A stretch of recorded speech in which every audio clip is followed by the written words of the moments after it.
देखिए, हमारे भारतवर्ष में जितना घर नहीं है उससे ज्यादा हमारे भारतवर्ष में वृद्धा आश्रम बन चुका है। और गरीबों की तो बात हम मानते हैं कि उनको इतना ही 2 वक्त की रोटी कमाने में उन्हें कितना मेहनत की सामना करना पड़ता है। पर गरीबों के माँ बाप तो बोझ बनते देखे हैं, पर यहाँ अमीरों के माँ बाप भी उन पर बोझ बनने लगे हैं, क्योंकि वो अपने माँ बाप की सेवा ही नहीं करना चाहते। और जिसके कारण सब अमीर और गरीब को मिलाकर एक हर एक शहर में एक वृद्धाश्रम बन चुका है, जिसके कारण सभी वृद्धा माताएं और पिता दोनों उसमें अपना समय व्यतीत कर रहे हैं। और उनके पुत्र और पुत्री, चाहे उनके जितने भी सदस्य हैं, उनको कोई भी पूछने नहीं जाता। इसी वृद्धा आश्रम को मिटाने का हमने एक बहुत ही सुंदर यह कथा बनाई है।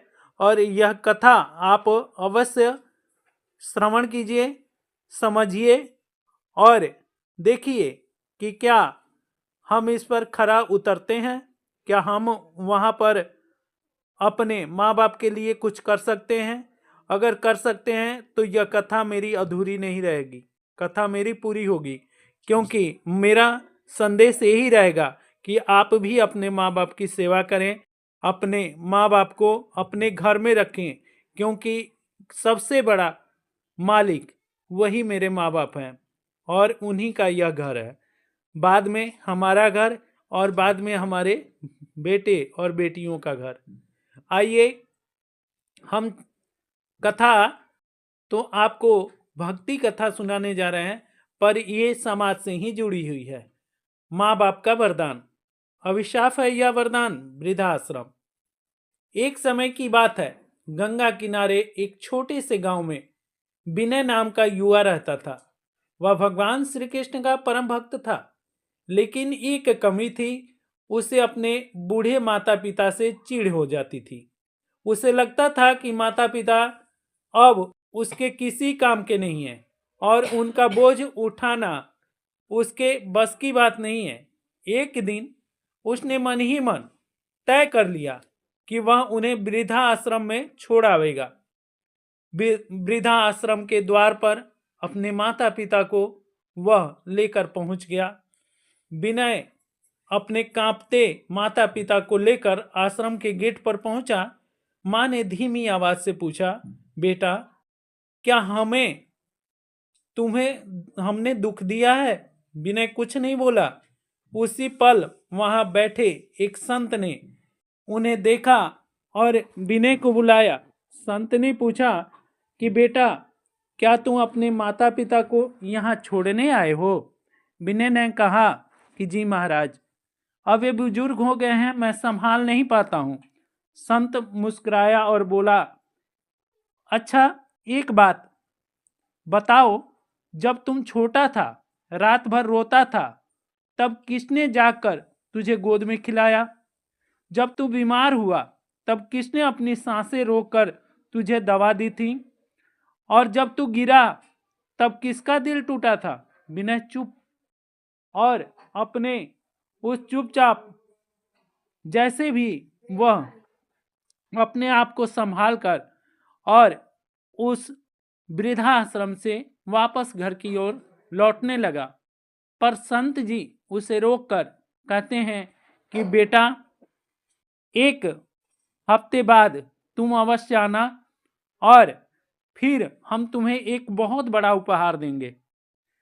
विनय ये बात को सोचने लगा कि आखिर संत जी कौन सा मेरे को उपहार देने लगे हैं, कहीं मेरे माँ बाप को ले जाने की बात तो नहीं कहेंगे। पर इस बात से वह सहमा डरा नहीं और हाँ में सिर हिलाकर और वहां से चला गया। एक हफ्ता जब पूरा हुआ, एक सप्ताह के बाद फिर से वह वृद्धा आश्रम पहुंचा। संत जी ने अपनी माला उठाई और बोले कि हे भगवान श्री कृष्ण, इस पुत्र को उसकी समृद्धि का दर्शन कराओ। क्षण भर में एक दिव्य प्रकाश फैला और विनय को अपने बचपन का सब दृश्य दिखने लगा। माँ गोद में झुला रही है, पिता धूप में काम कर रहे हैं ताकि बेटी की पढ़ाई का खर्च पूरा हो सके। माँ भूखी है पर विनय को खाना खिला रही है। पिता रात भर जाकर होमवर्क करा रहे हैं। विनय का दिल पिघल गया। तब विनय जमीन पर गिर पड़ा और अपने माता पिता के पैरों को पकड़कर रोने लगा। माँ, बाप, माफ कर दो। हे पिताजी, हे मेरी माता, मैंने बहुत ही बड़ा गलती कर दिया। और यह कहकर वह जोर जोर से रोने लगा।